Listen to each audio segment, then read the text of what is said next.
Sta diventando un po' difficile fare delle ricerche. Mi capita di essere rallentato da messaggi del genere. Sembra che le richieste da questo apparecchio siano automatiche. Sei un robot? No. Allora inserisci il codice.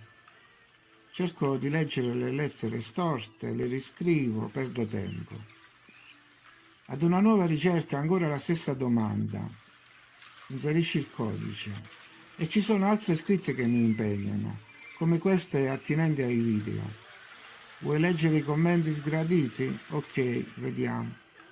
Sul telefonino invece, come capita a tutti, se voglio scrivere un messaggio del tipo ci incontriamo alle 4:45, mi viene suggerito vediamo. Che accetto per comodità, quindi scrivo ci vediamo. Poi aggiungo alle e mi viene fuori 5. E dico vabbè facciamo 5. Quindi la mia frase iniziale è stata trasformata, sia per mia pigrizia che per invadenza algoritmica. Sembra poco, ma in seguito suggeriranno anche cosa pensare, eccetera. Già lo fanno in realtà.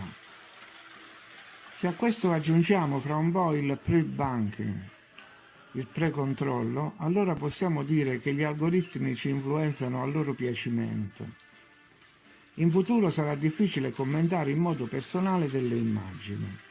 Bisognerà attenersi alla descrizione ufficiale, altrimenti si cadrà nella categoria delle fake news.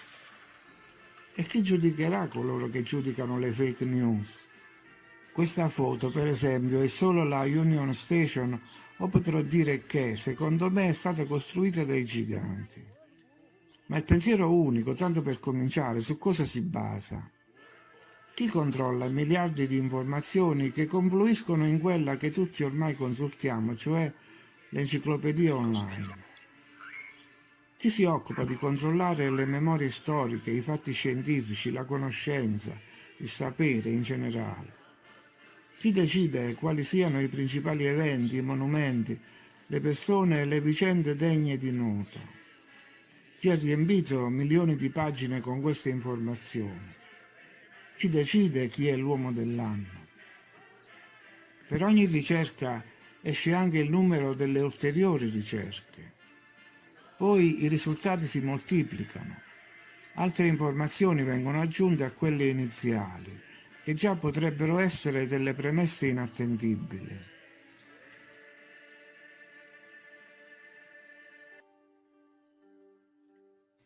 Si tratta di miliardi di informazioni che hanno invaso le biblioteche mondiali prima e dopo sono diventate pagine web, immagini e video.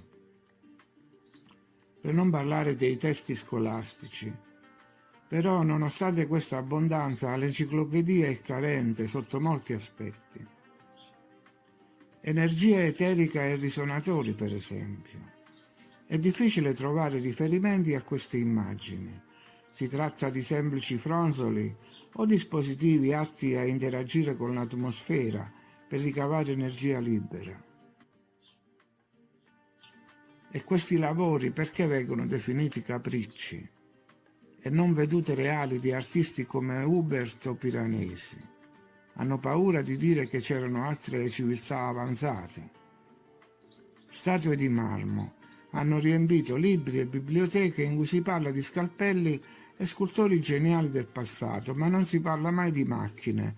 Invece potrebbero non esserci altre spiegazioni per delle statue così complesse. Obelischi, tutti provenienti dall'Egitto, dall'Africa, ma erano presenti anche in America, a quanto pare.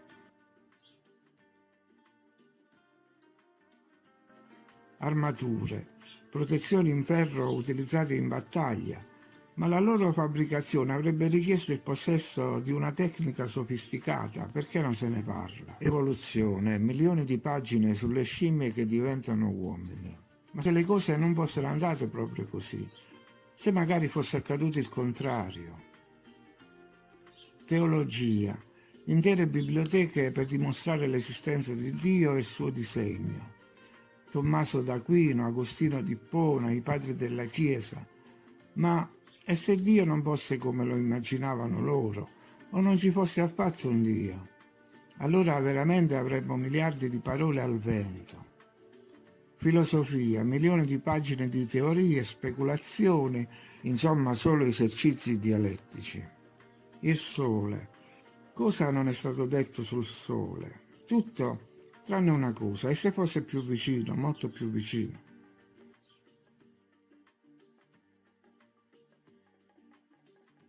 Polo Nord.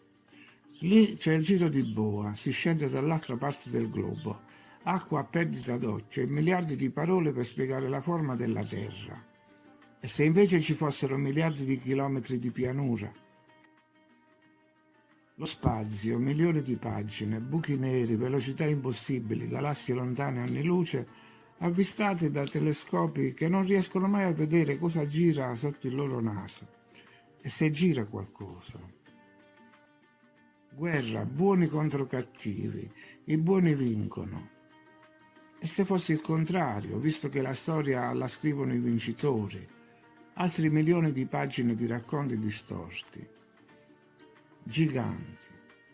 Se non sono mai esistiti, allora il gigantismo è una malattia sottostimata. Luna. Lo sbarco, la conquista, un piccolo passo per un uomo, un grande balzo per l'umanità, ma è andata davvero così? Rettiliani. E se fosse di più di un semplice complotto? Quante pagine mancherebbero a loro in questo caso?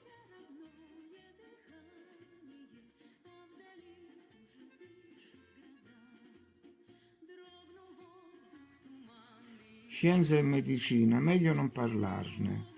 Ci abbiamo riflettuto ogni giorno negli ultimi anni e quello che abbiamo pensato noi non lo troviamo di certo scritto nell'enciclopedia.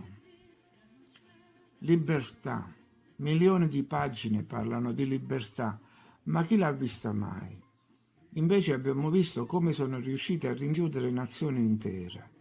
Quindi la libertà forse non è una cosa realizzabile, una strada percorribile, è solo un'illusione.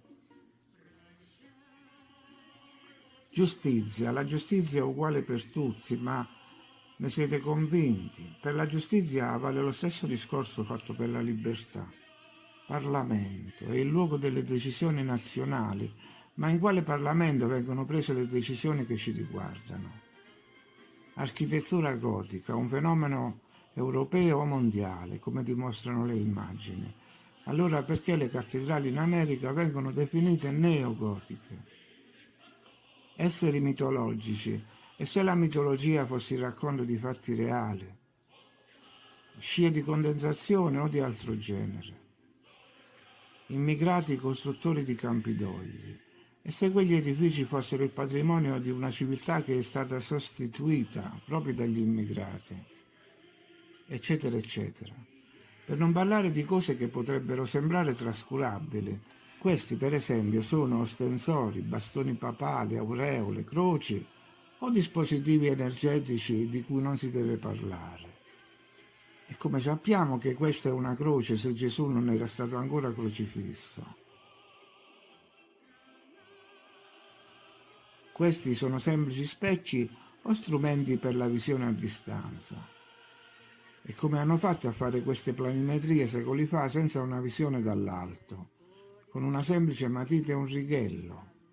Più che una intera enciclopedia inesatta, forse abbiamo addirittura una enciclopica bugia, ma a cui, essendo l'unico pensiero, saremo comunque tenuti a uniformarci.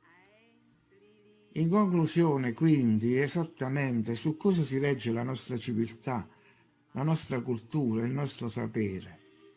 Ci sarà qualcosa di vero o si tratta di deliberato inquinamento mentale che ci impedisce di pensare con la nostra testa? Probabilmente il nostro è il classico castello costruito sulla sabbia, in attesa della prossima marea. Ricordo quando è scritto sulla tomba del poeta romantico inglese John Keats, morto a Roma. Qui giace uno il cui nome era scritto nell'acqua. Così è la nostra storia. E se giungesse l'alta marea, tutto sommato,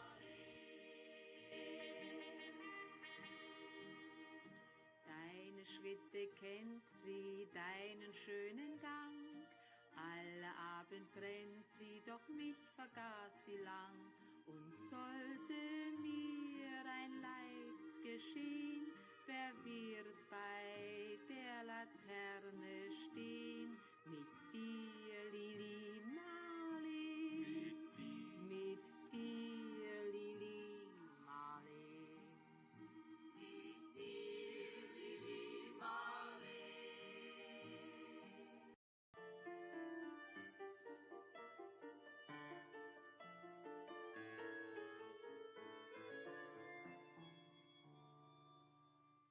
Wie einst Lili Marley, wie einst Lili Marley, wie einst Lili Marley.